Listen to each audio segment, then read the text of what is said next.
All right. Welcome, everyone, to In Deep podcast hosted by Shiro and Mehreen. My name is Shiro Nobunaga, intuitive counselor, and our beautiful co-host, Mehreen, the Oracle. Presented to you by Guided Soul-ution, streaming live from Creative Box Studio in Ontario. The music you are hearing now is written by User One Music. And this streaming is, and subsequently the YouTube video, produced by Lost Cause Media. So we're going into the part 2 of our episode on trust, Mehreen. Self-trust, right? What does that mean to you? I didn't get around to answering that question in the first episode, and I guess it kind of worked out because second episode is definitely titled Self-Trust, and as part 2. So we kind of talked about different dimensional layers of trust and how trust is interpreted and experienced from the 3-dimensional level to 4th dimension, 5th dimensional, meaning just the sense of from the physical reality based trust looks like it's always invested in something outside of ourselves, and then in between that is the sense of awakening or sense of awareness to having some sense of faith, something that doesn't have a proof of evidence or of existence or anything like religion and God. And then we were saying that 5D, the sort of the higher form of trust, is the embodiment of trust in self, understanding that self is the creator of our reality and divine being that we are. So we kind of made sure that there was a little clear definition that self-trust doesn't come from a sense of ego or jadedness, like I'm not trusting anybody else, I'm just going to trust in myself kind of thing.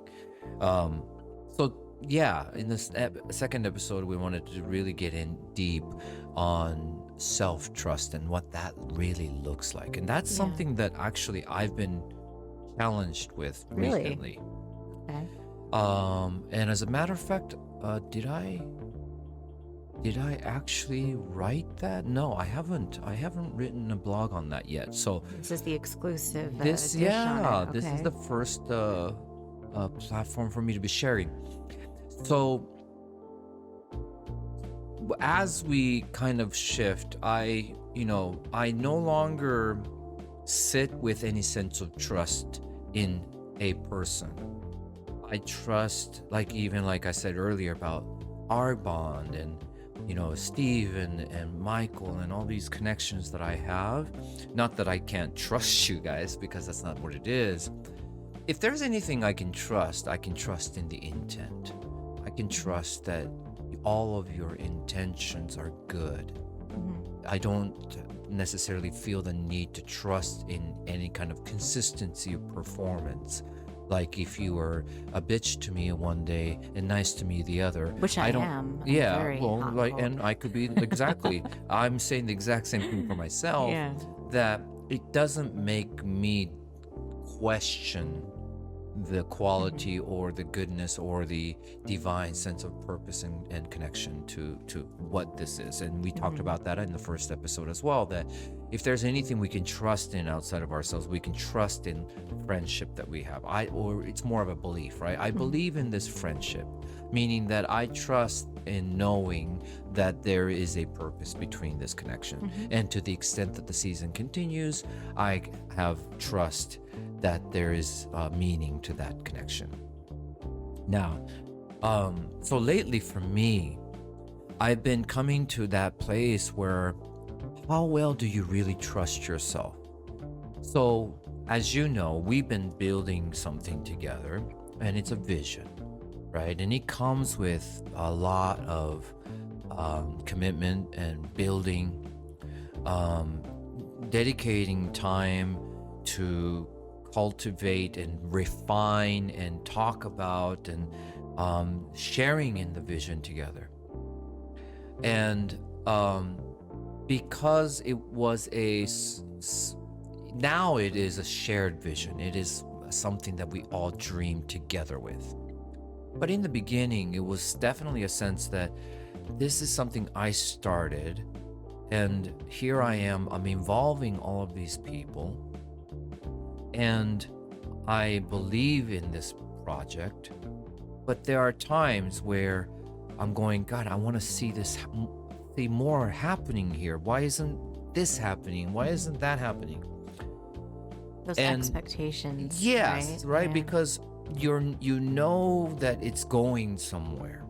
But when you begin to see that some of the challenges that we were all going through, even when you were going through it, when Stephen was going through it, where the shared team were sort of synchronously going through different internal challenges that had nothing to do with the vision, but my sense was that it was definitely part of it. But yet, when I'm going through my stuff, right? Like you said, when faith is easy when it's good, but when shit hits the fan, that's when faith gets real. That's when you need it the most. too, Exactly. because you may not have the perfect, comfortable, just everything is running smoothly sort of situation, but really that faith of, it's all going to work out. Yeah. Is when it's most Yeah. important to have that vision. and Absolutely, hold it. absolutely. And then when you feel it slowing down, or when you feel that it's not going at the rate, because there was a moment where it was like boom, boom, boom, boom, boom, boom, boom, and then you have that sort of the slowness, right? I always knew that there's ebb and flow, that there's the tide does come in, but tide pulls back because it needs to pull back in order to create momentum. I know that, just like I know self-trust is very important. But there are a lot of things that we know and understand and acknowledge as being good and important, but do we really know what that looks like?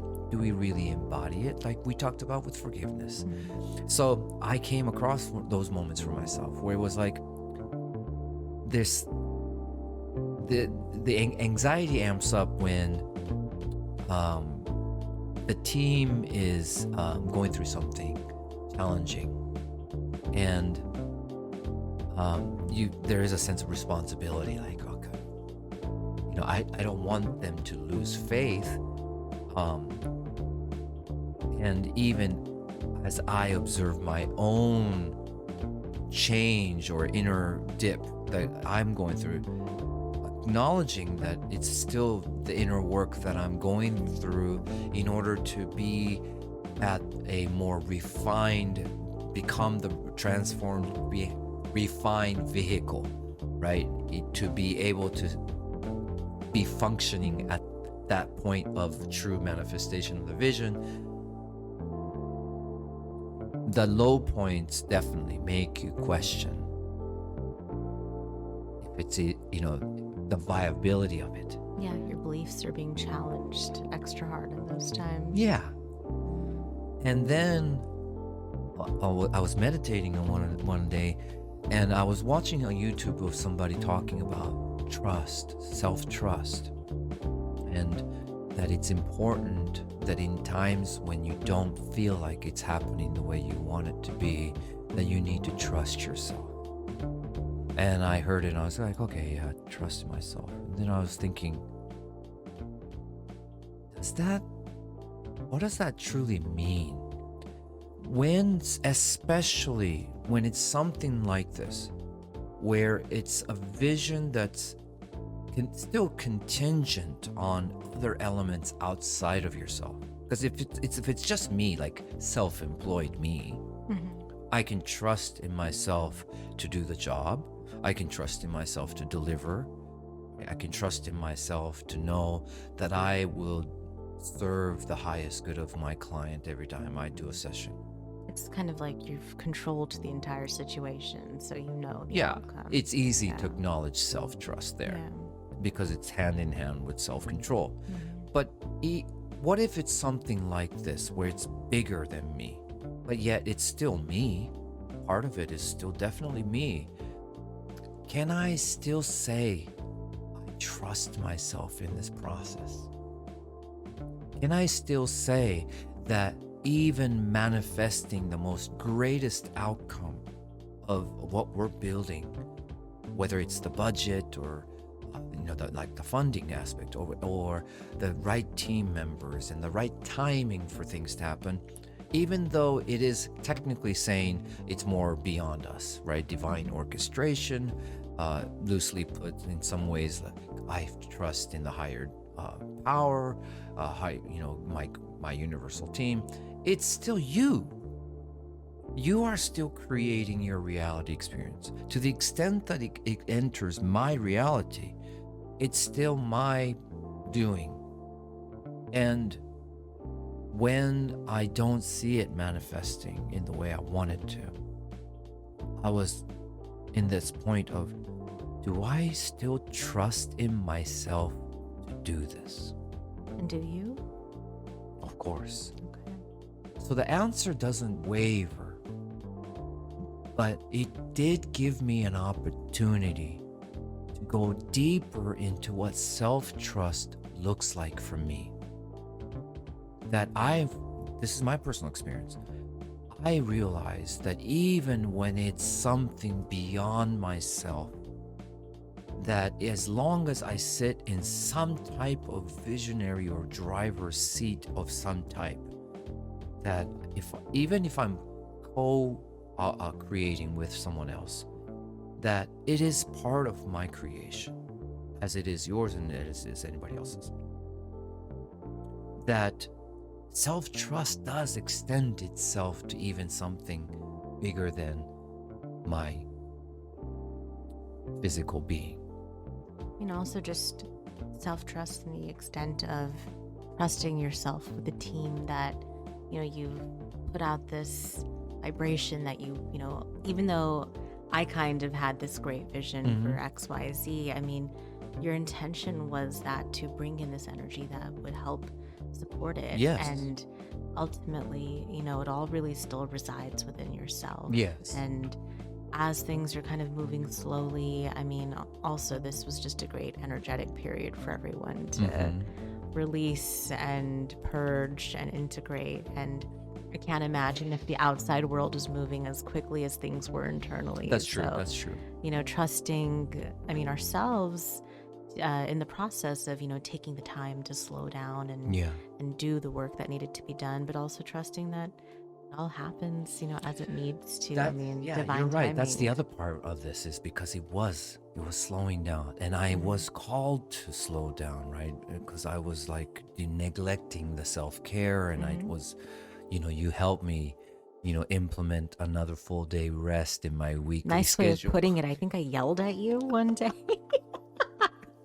But it's important. When you say yell, to me, it's still such a sweet chirping of a bird, beautiful bird. It doesn't sound like it's yelling, but then you say, "Oh, I just yelled at you. I'm sorry," and I'm like, "That's yelling." Then I'm throwing mental darts I at hate you when I'm using that tone. God, if you heard me, and if you ever and whenever I should say, you hear me yell, you'll know what yelling is. Oh God. But with that said, I think that it goes back to, even your friends is a reflection of you, right? So when I see brilliance around me, it's again, it's kind of a strange way to say it, but I begin to realize how brilliant I am, because look at how brilliant of a people that's coming together.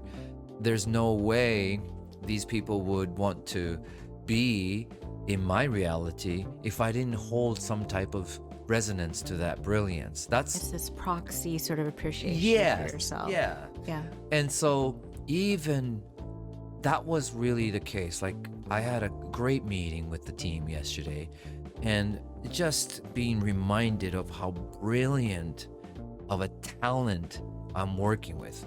When I'm working in the music, same situation. I work with, this guy named Michael. Same thing. Michael's been in several of my bands, if not more. And for me, like, I always said to myself, like, good keyboard players are the hardest to find. And when I have someone like Michael in my band, it's always like my reminder, like, I'm doing something right. And so it's interesting how we can regain a sense of self-trust by sometimes observing who is in your reality as well. So, but yeah, it was a sense of definitely needing that to be challenged. A sense of will they stick around and to see this through? Can they really believe in something that maybe I'm the only one that's seeing it, And what's keeping them going? That kind of question happens. And even then, it didn't bring me to a point of I trust in them. It was a sense of how well do you trust yourself? That's the inner voice that I heard. And I'm going, oh wow, that's interesting. That how much the team sticks together to the extent that they are meant to is connected to my sense of self-trust. That was really new for me. So that was really interesting. Now, how does self-trust look like for you?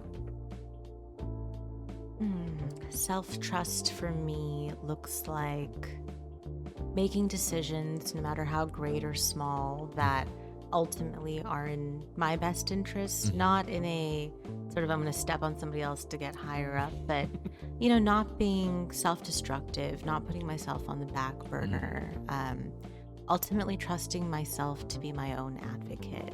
And it's really hard. I have to kind of do the proxy thing that you do, but in a different way.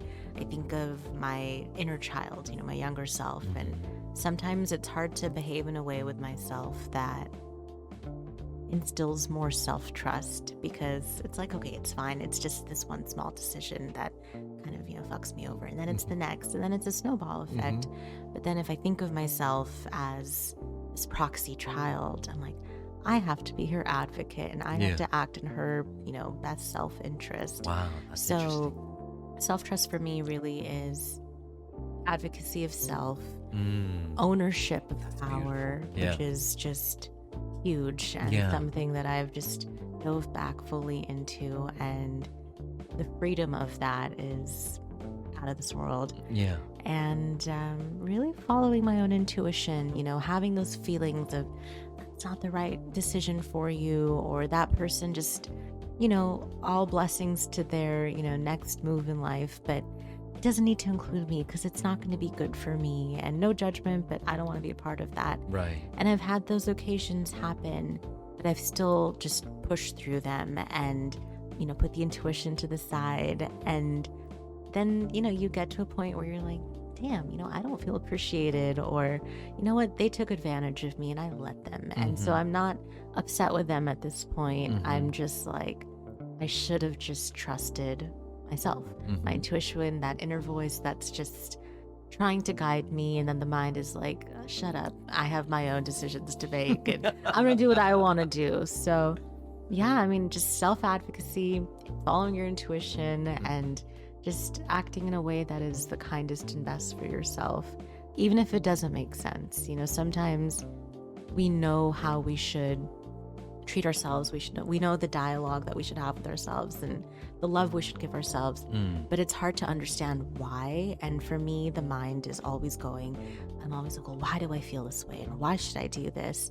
But the heart is just like, just do it. You don't have to understand it. You can love yourself, and you don't really need to have a reason to. And that's been a big lesson that I've, hopefully integrated in recent times. That's so nice, though. I love that you said self-advocacy. That's very cool. I love that being part of what self-trust represents. Yeah, that's something I would like to keep for myself. I'm sorry, I almost burped my pizza. In a moment where I felt very moved, I was reminded of how much pizza I just consumed. I like to say during it's our break. Spirit moving through you. We'll just rephrase it. Rebrand a burp into something nicer. Purging my pizza. My old self. Yes, being an advocate yourself definitely is symptom or a phenomena of self-trust. You're right. That's very nice. Well, you're trusting yourself to make the right moves in life and Yeah. make the right decisions that ultimately help you and not harm you. Okay, so Yeah. let me ask you this. What happens when you feel like you didn't make the right move? What happens when you feel like you made the wrong choice? I just cry about it for a few days and listen to sad music. And, I mean, in all seriousness, though, feel the feelings of whatever sort of betrayal you now have felt that you've, put yourself in that state of. Feel it and let it be a teacher. Everything is a lesson. Have faith in the fact that you made that choice for a reason to now know that this is how you don't want to feel. And sit with it. Any sort of emotion, I always say you need to sit with it and then never do it again. So, what if you do it again? Then you needed to remind yourself how bad it felt. So, it's just taking stock of how it feels and moving into that heart space, which is 5D, right? Out of the mind, which is 3 and below, and just realizing that, okay, you made this mistake, but really there are no mistakes. You made this choice and it made you feel this way, and really, like, no feeling is good or bad, but it's really what you want. Do you want to feel shitty all of the time? Then great, make more of those choices and live in that state. If you want to feel a little better and a little more uplifted, then act in your own self-interest of that emotion. So being conscious about it. So do you have that conversation with yourself? Occasionally. I definitely do talk to myself a lot. Yeah. But I think that's Yeah. awesome. I think that is definitely part of my meditation. A lot of people think meditation is like being still and being like still, but I can't to do me, that, I right? do a lot of inner dialogue.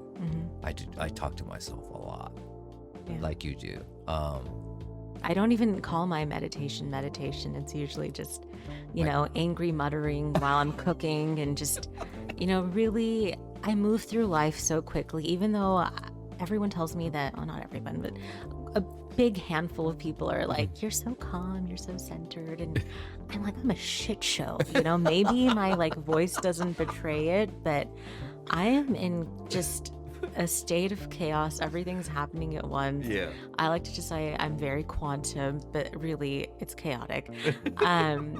And, as you're moving through those situations and moments, it's actually hard to really feel and be present. And that's something I'm also working on. But in the meantime, until I get to that point, I like to take a moment here and there just to have that inner dialogue like you do and just be like, okay, well, that happened. That was crazy, right? And how did that make me feel? And, was it good? Was it bad? Well, why was it bad? And try to turn it over and process it. That's and so cool. defrag in a way. I think that's really, really important. And I think is. that if we can try that, it might actually really help a lot of us.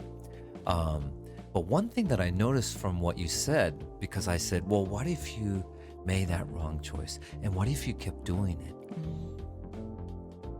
One thing that came through from what you shared was persistence.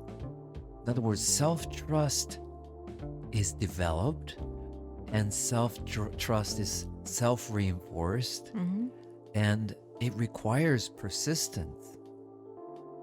That's something I thought was really cool to add to this conversation. It's work, Yeah. it's not like, It doesn't have a condition that no. draws a line that's it, I'm not trusting myself anymore. And also, when you do trust yourself, it's not like you hit that point of, I totally trust myself. I'm amazing. I kick butt at being my own advocate. Right. Every day is Right. a new choice, right? Right. The state of 5D is not some magical place with pearly gates that once you walk through, you're there forever. It's Right. something that you oscillate, in between. Right. And just like self-trust, these are small decisions, occasions that happen 1,000 times a day where each move can lead you in a different direction. Is this something that is in my best interest of what I want to experience? Is it not? And do I trust myself to have the discernment and judgment to just follow what I want? Yeah. And so persistence ties right into that. Yeah, because you're right.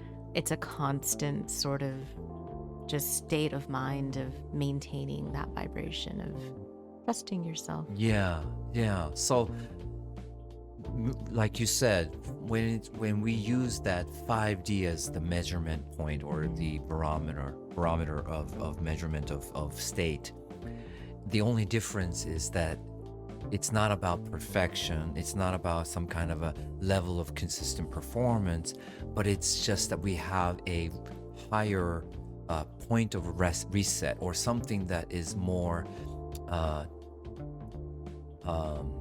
invincible, right?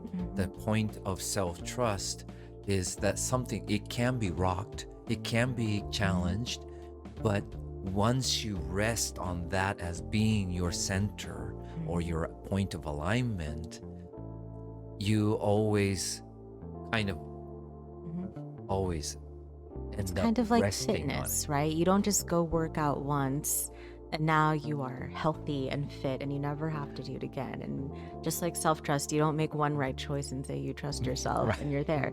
It's going to the gym on a regular Right. basis, making choices that Yeah. help mitigate stress. I mean, Yeah. these are lots of little moves in that direction. Yeah, I think you're right in that it becomes more powerful, especially when you think you've made the wrong choice. Definitely gives you momentum to move in the other direction. Yeah. Yeah. So something that I also wanted to kind of ask was that, okay, what about in that state or paradigm, let's say, right? Let's just call that a paradigm, an operating system paradigm, right? In that a paradigm, what does other people's actions look like? See, it's a constant battle of not taking things personally. I mean, even last night I had a phone call with my mom that because I wasn't in that state of feeling like I was in control of my own emotions, you know, it's very hormonal. And it was a pretty usual phone call, you know, for a Pakistani mother. And because I was not in that alignment of just being grounded and centered, I just totally was upset and was affected by it. And, you know, even for like 20 minutes afterwards, you know, I'm just like, I couldn't catch a breath. I was just so panicky and anxious. And it was like, damn, I should have just acted in my best interest. I should have just hung up, you know, if I was feeling triggered or changed the topic. And I was like mad at her for not understanding where I was coming from, which is my perpetual dilemma because I feel like I understand where everyone comes from. I can watch a movie and be like, oh, the poor villain, you know, had a terrible childhood. And, you know, I'm just like, damn, Mom, why are you stressing me out? You know what life is like at this moment. Like, get off my back. And I was so upset. And eventually, through some, you know, outside guidance, basically was just like, you can't change anybody else. You can't expect them to understand. You know, it's been 30 years. No one's going to get it now.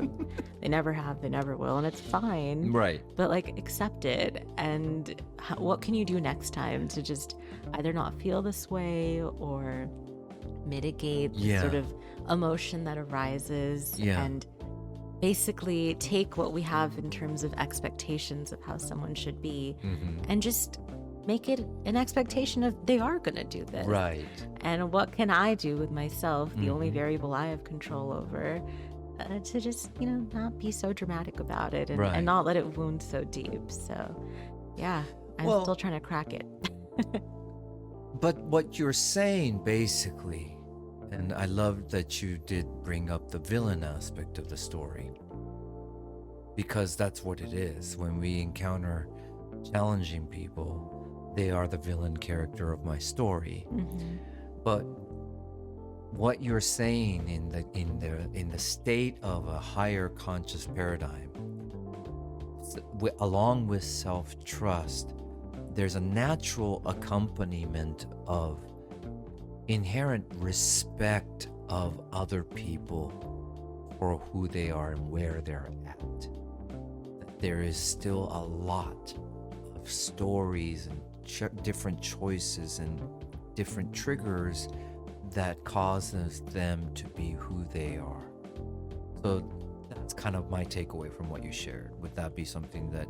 Definitely. I mean, it's all perspective. Yes. The villain could think everyone else is a villain because he has a dream for how he wants to see the world, to make That's it a better true. place in his opinion. And That's true. everyone's trying to stop him, and how Yeah. rude, right? Yeah. So it's really just a respect and understanding that everybody's on their own journey. And, Yeah. you know, some people just need to be a nag and be annoying and never understand you. And that's fine, because I'm trying to respect it. So ultimately, you can't control anything. You can barely control yourself. So just expect that things will continue. Right. Relationships will probably not change, Right. but you can change how you interact with them. Yes, thank you. I mean, that in a nutshell really summarizes the whole theme on trust.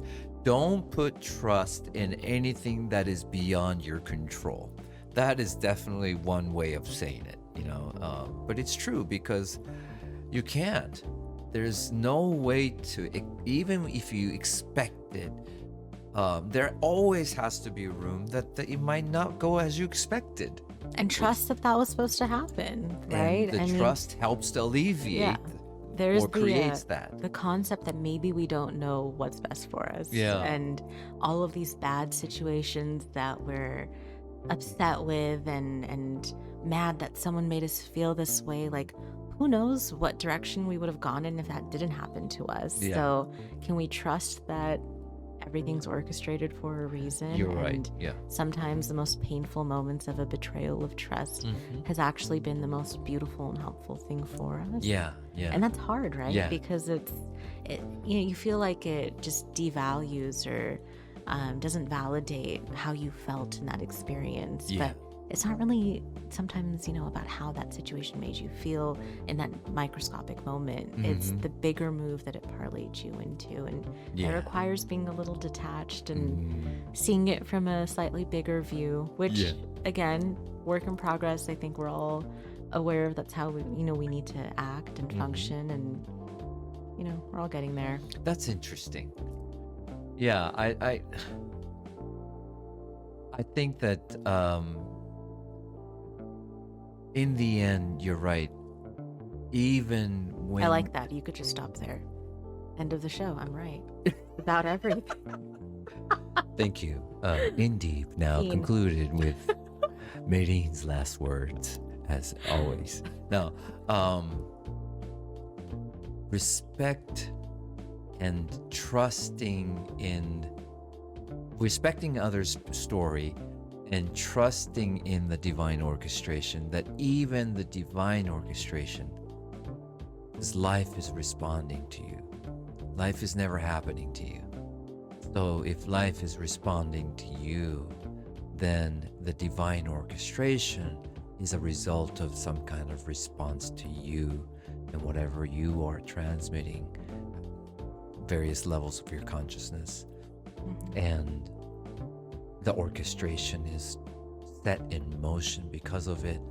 So even if I say I want to reach this goal, my expectation is from point A to point B being a straight line, but the divine orchestration says, in order for you to reach point B and be effective at the point B level, or at the vibratory field of point B, you need to go this way to a different corner, make this mistake, and then Gain let the that experience catalyst, and wisdom. be equipped with this wisdom over there, and then take a detour to meet this particular person that's going to help you get to this point, so that you guys could share in this show. All of that is packed in my transmission to say, I want to go from point A to B. And that trust is still part of self-trust as well. Wow. I mean, I even just think about, a few weeks ago when we were all super sick and I was just complaining. I love to do that. And just so upset. I always feel amazing. So to be sick for me is just, it's really hard. Not that, it's easy for other people. For me. Right. And I was just wallowing in these negative emotions and feeling so shitty and just utterly miserable. And you sent that text and you were like, hey, this resistance to this is just adding to it. So basically just shape up and get over it. You said it a lot nicer, but that was the gist of it. Yeah. And I really had to reframe my whole narrative with Yeah. just even being sick. I was like, this isn't happening to me. This is happening for me. Like, I see myself as being sick and I'm feeling terrible. Yeah. But God knows how much quantum energetic work is happening on a very, unseen level. And can I have faith in that? Yeah, And yeah.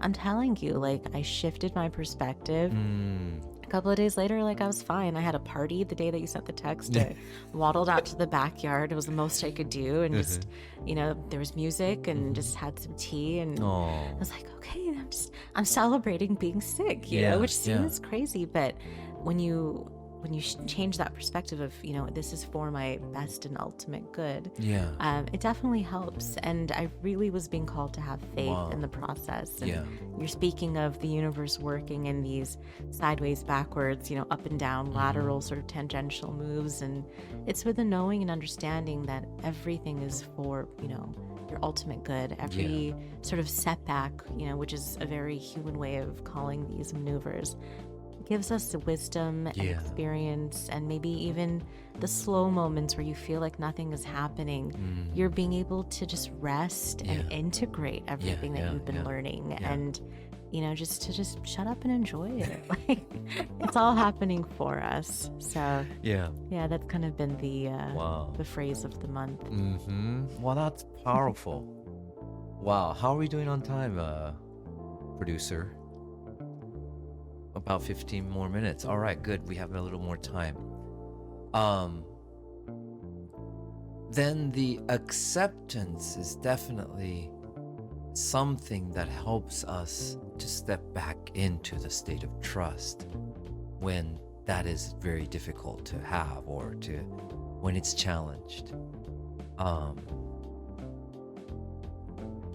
Acceptance of what is and acceptance of what is not, I think is such a powerful tool for us to, like, even if it's something little as losing something that I really cherished, or experiencing something that felt like a setback.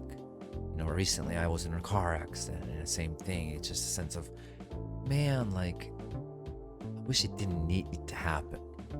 But, like, thank God it did. I always think of those maneuvers, right? Where, like, if you didn't get into a car accident, what if something terrible would have happened, or you would have ran a red light, and then full Final Destination mode, right? So it's like one little setback, but actually it happened for your best good. And I have to believe that, otherwise everything just doesn't really make sense to me. Yeah, I think that when you said that, it really, I guess ultimately, because we talked about this before, but we're on the journey of remembering our sovereignty. Life really feels like a journey.